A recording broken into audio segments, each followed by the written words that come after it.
आप सभी शिक्षक साथियों को मेरा नमस्कार। साथियों, बेसिक शिक्षा विभाग में कई सारे बदलाव किए गए हैं, चाहे वो विद्यालयों के कायाकल्प से संबंधित हो, चाहे शिक्षकों से संबंधित हो, ऑनलाइन छुट्टी लेना हो, सारी व्यवस्था को ऑनलाइन तरीके से किया जा रहा है और कहीं ना कहीं विद्यालयों में काफ़ी सारे परिवर्तन किए जा रहे हैं। अब इसी क्रम में मिड डे मील को ही क्यों छोड़ा जाए, तो अब मिड डे मील में भी परिवर्तन होने जा रहा है। एक नई प्रकार की व्यवस्था शुरू होने जा रही है, यानी कि तिथि भोजन कार्यक्रम। जी हाँ दोस्तों, ये तिथि भोजन कार्यक्रम जो है गुजरात गवर्नमेंट के द्वारा शुरू किया गया एक कार्यक्रम, जो कि गुजरात सरकार ने इसको लागू किया था, वहाँ पर यह कार्यक्रम चल रहा है। अब उसी क्रम में यूपी में मिड डे मील के तहत चलेगा तिथि भोजन कार्यक्रम। दोस्तों, भोजन का मेन्यू प्रधान अध्यापक एवं विद्यालय प्रबंधन समिति के सदस्यों द्वारा तय हो जाएगा। फास्ट फूड तला भोजन नहीं दिया जा सकेगा एमडीएन तिथि भोजन में। तो तिथि भोजन में फास्ट फूड एवं तला भोजन नहीं दिया जा सकेगा। लखनऊ उत्तर प्रदेश में बेसिक शिक्षा विभाग के तहत संचालित मध्याह्न भोजन के तहत तिथि भोजन कार्यक्रम चलाया जाएगा। छात्रों को पौष्टिक आहार उपलब्ध कराने में समुदाय की भागीदारी सुनिश्चित करने के लिए तिथि भोजन के तहत छात्रों को पौष्टिक भोजन प्रत्येक स्थिति में विद्यालय के किचन परिसर में ही तैयार किया जाएगा। साथ ही किसी भी स्थिति में बाहर पकाया हुआ भोजन विद्यालय में वितरित नहीं किया, यानी कि जो भी भोजन है तिथि भोजन के अंतर्गत वो विद्यालय में ही पकाया जाएगा। भोजन के तहत दिए जाने भोजन का मेन्यू प्रधान अध्यापक एवं विद्यालय समिति के सदस्यों द्वारा ही तय किया जाएगा। इस संबंध में बेसिक शिक्षा विभाग द्वारा आवश्यक निर्देश जारी कर दिए गए हैं। निर्देश के अनुसार कुछ जनपदों में विद्यालय परिसर में डाइनिंग सेट का निर्माण कराकर आत्मसम्मान के साथ बच्चों का भोजन ग्रहण कराया जा रहा है। यदि समुदाय का कोई सदस्य विद्यालय परिसर में स्थल उपलब्ध होने पर डाइनिंग सेट का निर्माण कराना चाहता है तो एसएमसी के माध्यम से करा सकता है। यदि समुदाय का कोई सदस्य तिथि भोजन के लिए नगद धनराशि देना चाहे तो उसे मध्याह्न भोजन निधि एसएमसी के खाते में जमा करा दिया जाएगा। हाल ही में जनपद जालौन में यह कार्यक्रम को चलाया गया था, जिसकी काफ़ी प्रशंसा भी हुई थी।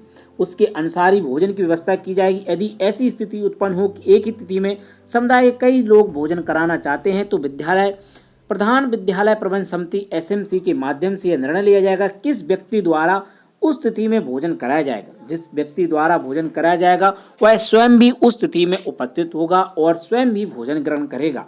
स्थानीय रूप से प्रचुर मात्रा में उपलब्ध ताजे एवं मौसमी फल वितरित किए जा सकते हैं। समुदाय के जो लोग तिथि भोजन कराना चाहते हैं उनके द्वारा वर्ग लिंग जाति में कोई भेदभाव नहीं किया जाएगा। बाल भोजन के तहत यदि फल सूखे मेवे वितरित किए जाएंगे तो उस दिन मध्याह्न भोजन भी जरूर बनेगा, यानी कि मध्याह्न भोजन तो बनना ही है। साथ ही में ये एड ऑन व्यवस्था है। छात्र चाहे तो मध्य अवकाश में मध्याह्न भोजन विद्यालय में खाकर मात्र फल सूखे मेवे घर ले जा सकते हैं। यदि तिथि भोजन के तहत इच्छुक व्यक्ति ऐसा भोजन बनवाना चाहते हैं जिसमें अतिरिक्त श्रम की जरूरत होगी तो इसके लिए इच्छुक व्यक्ति द्वारा ही अतिरिक्त रसोईया हेल्पर की व्यवस्था की जानी होगी। इस रसोईया हेल्पर की व्यक्तिगत सफाई की जिम्मेदारी भी ली जाएगी। उपलब्ध कराए गए भोजन सहायता का संपूर्ण विवरण, डोनर का नाम, पता, दिवस, प्रकार, मात्रा, अनुमानित लागत इत्यादि को एक रजिस्टर में दर्ज किया जाएगा। फास्ट फूड, फल, तला भोजन नहीं दिया जा सकेगा एमडीएम में। साथ ही तला हुआ भोजन यानी पूड़ी, पराठा, पकौड़े आदि के साथ ही fast food, burger, pizza, Maggi आदि का वितरण नहीं होगा। मौसमी फल वितरित किए जा सकते हैं। मिठाइयाँ भोजन में दूध से बने खाद्य पदार्थ, पनीर, खीर व दलिया को सम्मिलित नहीं किया जाएगा। यहाँ पर नकदी भी दे सकते हैं। यदि कोई व्यक्ति तिथि भोजन के लिए नकदी देना चाहे तो उसे मध्याह्न भोजन निधि एसएमसी के खाते में जमा कराकर भोजन की व्यवस्था की जाएगी। यदि एक ही तिथि में कई लोग भोजन कराना चाहेंगे तो प्रधान विद्यालय प्रबंधन समिति तय करेगी किस दिन कौन भोजन कराएगा। वहीं जो व्यक्ति भोजन कराएगा वह स्वयं भी वहां भोजन करेगा। फल एवं मेवे बटेंगे तो भोजन भी बनेगा। अगर फल या मेवे वितरित किए जाएंगे तो तब भी उस दिन मध्याह्न भोजन बनेगा। छात्र चाहे तो भोजन विद्यालय में खाकर फल और मेवे घर ले जा सकते हैं। तिथि भोजन में खाद्यान्न और कन्वर्जन कॉस्ट का उपयोग नहीं होगा। भोजन कराने वाले लोगों द्वारा वर्ग लिंग आदि जाति में कोई भेदभाव नहीं होगा। तो ये तिथि भोजन कार्यक्रम यहाँ पर स्टार्ट होने जा रहा है, लेकिन इसमें काफ़ी सारी शर्तें हैं।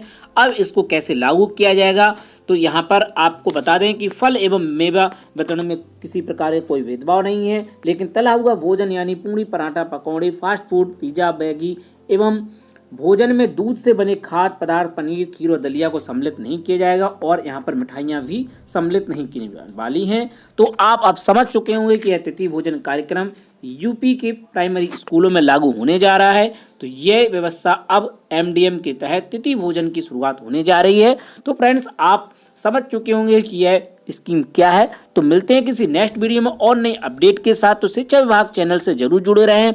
शिक्षा विभाग की हर अपडेट के लिए चैनल को आज ही सब्सक्राइब करें और बेल आइकन को प्रेस कर लें। तो मिलते हैं किसी नेक्स्ट वीडियो में। जय हिंद।